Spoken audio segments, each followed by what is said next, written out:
नमस्कार दोस्तों, कैसे हैं आप सभी। आज की कहानी का शीर्षक है सामने वाले घर की बहू।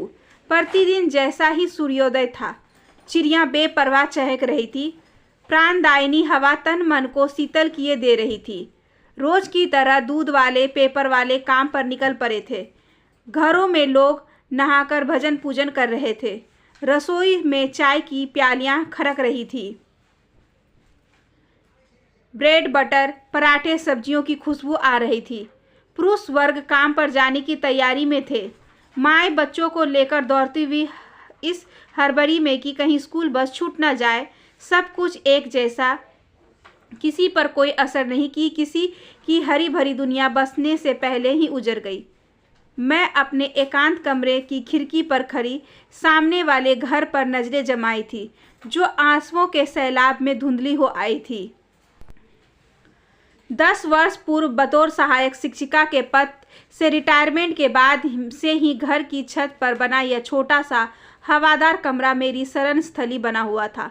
मैंने नौकरी बहुत बेमन से की थी, कुछ आर्थिक कारणों से और कुछ पति एवं ससुराल वालों के दबाव के कारण। मैं एक अंतर्मुखी दिन दुनिया से बेखबर स्त्री थी। मुझे अपनी कल्पनाओं की दुनिया में व्यस्त रहना अच्छा लगता। मेरे विचार, मेरे सपने मुझे लेखन की दुनिया में खींच लाए। अपनी कहानियों और लेखों के प्रकाशन से मुझे अनुपम संतोष मिलता, किंतु अन्य आम स्त्री की भांति मुझे भी पति, सास, ससुर, देवर, ननद और अपने दोनों बच्चों की सेवा टहल करनी पड़ी। लेखन का समय कम मिलता, किंतु मैं निकाल ही लेती। प्रकाशित रचनाओं को देखकर मिली खुशी में मैं किसी से बांटती नहीं, किंतु पति का मुख्य समर्थक मेरा संबल था। एक के बाद एक मैं सारी जिम्मेदारियां निभाती चली गई। मैं तटस्थ भाव से दुनियादारी निभाती रही, किंतु पति की मृत्यु के आघात ने मुझे सांसारिकता से विमुख कर दिया। कई सालों तक यंत्रवत नौकरी करते हुए एक दिन सेवानिवृत्त हो गई। उसी दिन शाम को बुलाकर मैंने अपनी एकमात्र बहू को अलमारी व बैंक लॉकर की चाबियां, कीमती साड़ियां व गहने सब कुछ सौंपकर हाथ झाड़ लिए। मेरा छोटा सा बंगला सभी सुख सुविधाओं से संपन्न था, किंतु धन, ऐश्वर्य, विलासी सांसारिक से मैं पूर्णतः विमुख हो चुकी थी। मैंने छत पर एक एकांत कमरा बनवाया और इसी कमरे में रहने लगी। कमरे में एक तख्त, पतला गद्दा, चादर, बड़ी सी खिड़की के पास अपने सबसे प्रिय कोने में अपनी स्टडी टेबल व कुर्सी, एक बक्सा, गिनी हुई कुछ साड़ियाँ, तौलिए रखने के लिए, एक टेबल लैंप और एक पंखा, बस इतना ही सामान रखवाया। मेरे लिखने पढ़ने की मेज ही मेरी सबसे रुचिकर जगह थी, जहाँ मेरी कल्पनाएं नित नए रूप के पंख पसारे मेरे आसपास मंडराती और उन्हें श्वेत कागजों पर शब्दों में ढालते।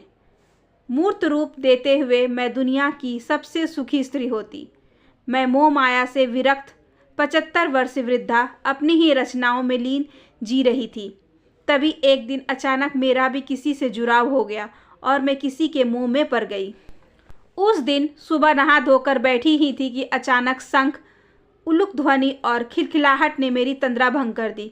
देखा, सामने वाले घर का बड़ा लड़का शादी के बाद पत्नी के साथ घर में प्रवेश करने जा रहा था।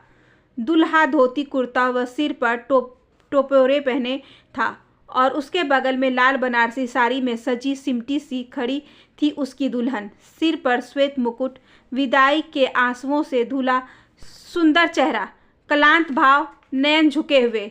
लड़का कुछ मस्ती के मूड में था। माँ द्वारा आरती कर लेने और बहनों से कुछ लेन देन के बाद उस जोड़ों को गृह प्रवेश की अनुमति मिल गई। वह एक बंगाली ब्राह्मण परिवार था। अगले दिन बहु भोज के आयोजन में बहू ने हरे रंग के सुनहरे चौड़े बॉर्डर वाली तांत की साड़ी पहनी थी। वह गहनों से लदी थी। केस पूरे खुले थे। घूंघट में बस नाम मात्र का था। सर्वप्रथम साड़ी, सिंदूर, आलता व अन्य सामग्री उसके आंचल में देते हुए पति ने जीवन भर उसके वस्त्र भोजन की जिम्मेदारी वहन करने का वचन दिया। फिर बहू ने कोई एक व्यंजन सबकी थाली में परोसा और भोज शुरू हो गया। हंसी खुशी का माहौल था। यह सारा आयोजन उनके घर के आंगन में हो रहा था, जो मुझे अपनी खिड़की से स्पष्ट दिखाई दे रहा था। अचानक मुझे ध्यान आया, कल से मैं लगातार सामने वाले घर की ओर टकटकी लगाए बैठी हूँ। जब भी मेज पर लेखन या पठन के लिए बैठती, आंखें अनायास ही उस घर पर चली जाती। दुबली पतली बड़ी बड़ी आंखों वाली, घनेरी पलके, सूतुआ नाक और पतले अंधेरों वाले यह श्याम वर्णा लड़की मेरे मन में बस गई। प्रतिदिन उसे और उसके कार्यकलापों को देखते रहने का लोभ मैं संवरण न कर पाती। अतिथियों के जाने के बाद वह छुई मुई सी नई नवेली दुल्हन एक कर्तव्य परायण बहू के रूप में बदल गई। झाड़ू पोछा लगाती, पानी भरती, सास के साथ खाना बनवाती, ट्रे में चाय नाश्ता सजाकर सबको जो जहां मांगे वहीं दे आती। उसके पति और देवर एक जैसे दिखते थे। ननद व देवर उसके प्रिय मित्र बन गए थे। उनके साथ ही वह बाजार व पिकनिक जाती, बागवानी करती। वह घर की दुलारी बहू थी। उसका पति उस पर जान छिड़कता था। शाम 6 बजते वह पति की प्रतीक्षा में छत पर चली जाती। 7 बजे मोटरसाइकिल की आवाज़ सुनते ही वह हिरनी सी कुलाचे भरती नीचे पहुंच जाती और आंखों में ढेर सारा प्यार व होठों पर सज्जल मुस्कुराहट लिए गेट खोल देती। पति उसे नज़रों ही नज़रों में प्यार करता। फिर दोनों अंदर जाते, सब मिलकर खाते पीते मस्ती करते। कभी कभी बहू पति के साथ उसकी मोटरसाइकिल के पीछे चिपक कर घूमने जाती तो उसकी ननद हाथ हिलाकर उसे विदा करती। फिर रात गहराती, दरवाजे खिड़कियों के पर्दे लहराते। मैं अपने एकांत कमरे में बैठी उनके कमरे की रोमानियत को महसूस करती। उस घर में जिंदगी बसती थी जिसने मुझे भी प्रफुल्ल कर दिया था। उस दौरान मैंने दर्जनों प्रेम कथाएं लिखी। मेरे पाठक प्रकाशक विस्मित थे कि इस 75 वर्ष बुढ़िया में ऐसी कौन सी प्रेम की कोपले फूट आई जो यह तन मन में सिहरन जगाने वाली, सच्चे प्यार की अनुभूति कराने वाली कहानियां लिखे जा रही है। अब उन्हें भला कौन बताता कि मैं सचमुच ही सामने वाली बहू, जिसका मैं नाम भी नहीं जानती थी, से एक गहरा रिश्ता जोड़ बैठी थी। फिर उसके बाद देवर को कहीं बाहर नौकरी मिल गई और वह चला गया। उसकी ननद की भी शादी हो गई। अब घर में बस 2 जोड़े रह गए थे, जिनमें एक वृद्ध था और दूसरा जवान। प्रेम में उन्मुक्त जीवन से भरपूर माता पिता उन्हें प्रेमपूर्ण और संरक्षण देते, उनकी खुशी से खुश होते। शायद अब वे उनसे एक बच्चे की अपेक्षा करने लगे थे और ऐसा ही कुछ होता भी यदि अचानक एक भयंकर दुर्भाग्य का साया उस परिवार पर न पड़ता होता। मैं रात भर सो नहीं पाई थी जब शाम को मेरी बहू ने मुझे बताया कि सामने वाले घर के बड़े पुत्र की एक सड़क दुर्घटना में मौत हो गई। उस घर से आती माँ की चीखें, पिता का निःशब्द क्रंदन और बहू का अंतर्नाद में मैं अपने कमरे से सुन और महसूस कर सकती थी। पूरी रात गृह स्वामी अपने छोटे पुत्र के साथ युवा बड़े पुत्र के शव की काट छाट देखते रहे थे।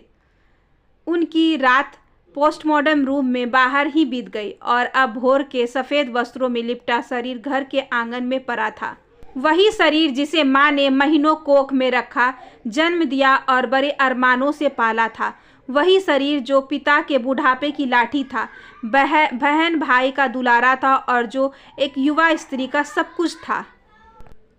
वह बदहवास सी निर्जीव शरीर को निहार रही थी। उसकी ननद दहाड़े मारते उसे खींच रही थी। अचानक उसकी सास गरजी, इसी नासपीटी के लिए कश्मीर भ्रमण का टिकट कटाने गया था मेरा लड़का और ऊपर का टिकट कटवा आया। माँ, ये क्या कह रही हो?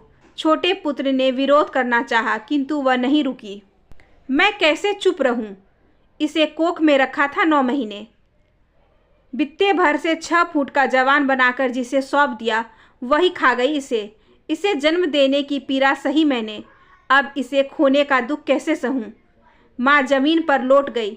माँ के इस विलाप से बहू पत्थर का बूंद बन गई। फिर किसी ने भी उसे एक आंसू बहाते नहीं देखा, कुछ बोलते नहीं सुना। वह वही पुतले की तरह पड़ी रही अर्थी उठने तक। वह घर वीरान हो गया। कुछ दिनों बाद पहले ननद गई, फिर देवर भी चला गया। घर में केवल 3 प्राणी रह गए थे। वे तीनों कहीं खो से गए थे, कोई नज़र ही नहीं आता था। कभी कभी उस खामोशी को तोड़ती एक बेबस माँ की क्रंदन या बहू को कही गई किसी बात की बरबराहटों की आवाज़ें। फिर वही मौत का सन्नाटा। बहू के कमरे के पर्दे वैसे ही लहराते, वैसे ही सुरमई रातें होती और शीतल ब्यारे भी वैसे ही, किंतु विशाल पलंग के कोने में परी बहू का साथी कहीं गुम हो गया था। वह उस खाली स्थान पर हाथ रखे लेटी रहती होगी, सूखी आंखें और बंद होंठ लिए। मेरी लेखनी चुप हो गई थी। मैं अपनी कहानी के पात्रों की रचयिता थी। जैसा चाहती उन्हें वैसा ही चलाती थी, किंतु सामने वाले घर के पात्रों में मैं भले ही बहुत गहरे तक जुड़ गई थी, पर उनका रचयिता कोई और था। यदि इस कहानी की रचनाकार मैं होती तो स्थिति कुछ और होती, किंतु यहाँ तो पात्रों की डोर ऊपर वाले ने थाम रखी थी। अचानक मेरे कमरे का दरवाज़ा खड़का और मेरी बहू तेजी से सामने आ खड़ी हुई। अपने खुराक की 2 रोटियां भी आप लौटा दे रही हैं, ऐसा कैसा चलेगा? चलिए नीचे चलकर हमारे साथ रहिए, कम से कम आंखों के सामने तो रहेंगी। मेरी चिंता छोड़, यह बता सामने वाले घर की बहू के क्या हाल हैं? अब उस बेचारी के क्या हाल होंगे? पति की मृत्यु के आघात से पत्थर हो गई है, एक ही जगह पड़ी रहती है। पुत्र के गम में पागल सी माँ हुई है, उसे ही मृत्यु का कारण ठहराती है।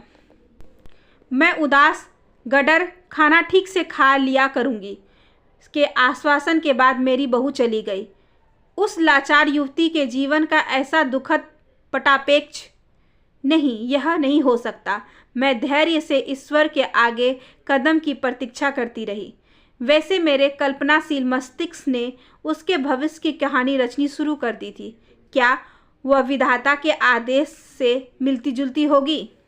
फिर पता चला बहू का देवर आया है, हूबहू पति जैसे चेहरे वाले। देवर को सामने देख बहू अचानक दहाड़े मारकर रो पड़ी। महीनों तक भूत बनी रही थी, किंतु अब आंसुओं के सैलाब ने उसे गहरे आघात से उभरने का अवसर दे दिया। वह धीरे धीरे सामान्य होने का प्रयास करने लगी। मेरे दिन का अधिकांश समय उसे ताकते ही बीतता। ईश्वर ने अवश्य उसके लिए भी कुछ सोचा रखा होगा। उसके नियम क्रूर होते हैं, किंतु अन्यायपूर्ण नहीं।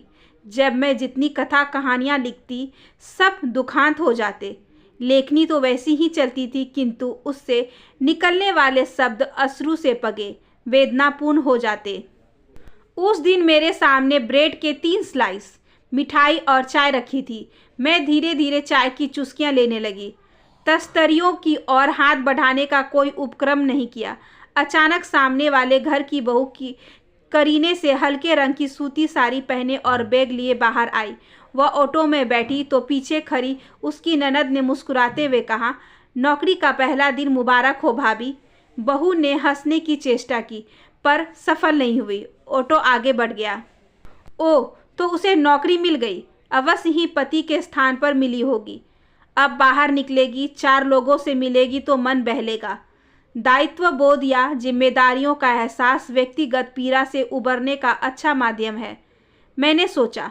मेरे सुस्त शरीर में चेतना भर गई। मैंने फटाफट अपना नाश्ता ख़त्म किया और ऊपर से ही आवाज़ लगाई, बहू 1 कप चाय और मिलेगी?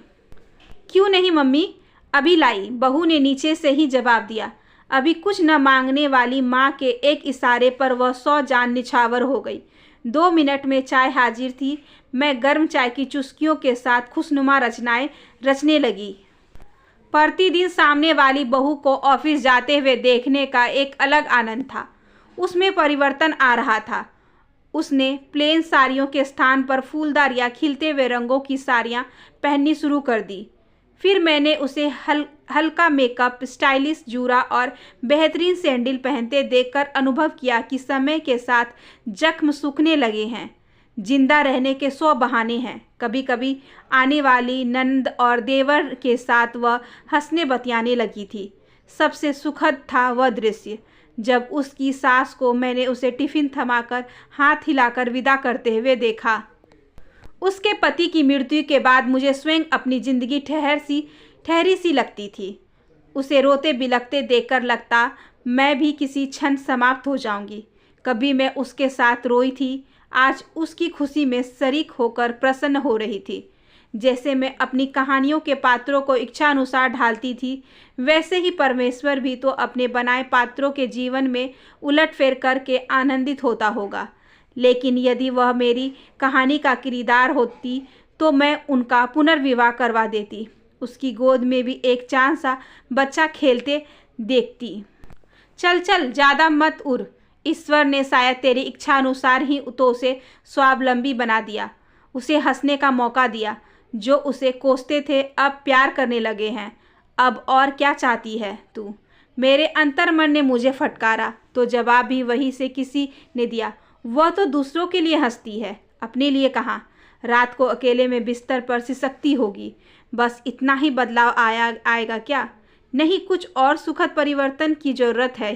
हे ईश्वर, जो करना है जल्दी करना। मेरे पास भी कहाँ वक्त बचा है अब। मैंने हाथ जोड़े। वह नवरात्रि का द्वितीय दिन था। मैं यूं ही बैठी थी। अचानक चिर परिचित उलुक ध्वनि व शंखनाद ने मेरे कान खड़े कर दिए। मैं लगभग भागती हुई खिड़की के पास पहुंची। शायद ईश्वर ने मेरी पुकार सुन ली थी, किंतु यह क्या? वो तो उसका देवर था, दूल्हे के वेश में। उसके बगल में गुलाबी जोड़े में उसकी अर्धांगिनी। मेरा मन बुझ गया। विधवा भाभी शायद अपशकुन के भय से वहाँ न थी। ननद, नंदोई, बच्चे, सास ससुर सब प्रसन्न मुद्रा में खड़े थे। वह कहीं छुप कर तो खड़ी होगी, पर कहाँ? मेरी व्यग्र दृष्टि इधर उधर भटकने लगी। अचानक मेरी धड़कनें तेज हो गई। श्वास प्रश्वास तीव्र से तीव्रतर होते गए। अरे, मैं भी कैसी मूर्ख थी। सामने खड़ी सामने वाले घर की बहू को पहचान ही नहीं पा रही थी। वही तो पति के बगल में दुल्हन के लिबास में खड़ी थी। सूनी मांग अब सिंदूर से दमक रही थी। वैधव्य के श्वेत वस्त्र अब चमकीले रंगों से परिणित हो गए थे। एक वीरान दुनिया आबाद हो गई। टूटे दिल पुनः जुड़ने लगे। कामनाएं पुनः तरंगित होने लगी थी। मेरी खुशी का कोई ठिकाना न था, पर बाकी दुनिया उस दिन की भांति आज भी इस सबसे जैसे बिल्कुल अछूती, प्रभावविहीन थी। सब अपने अपने काम में व्यस्त थे। उन्हें किसी से क्या लेना देना। किंतु सूर्य की किरणें आज ज़्यादा चमकीली थी। चिड़ियों के कलरव में जीवन का संगीत बह रहा था। सामने वाले घर की बहू इस बात से अनभिज्ञ थी कि कोई और भी उसकी खुशी में शरीक था। घर के ऊपर एकांत कमरे में एक वृद्ध स्त्री प्रसन्नता से नाच और गा रही थी। आज उसके जोरों में दर्द नहीं था और ना ही सांस फूल रही थी।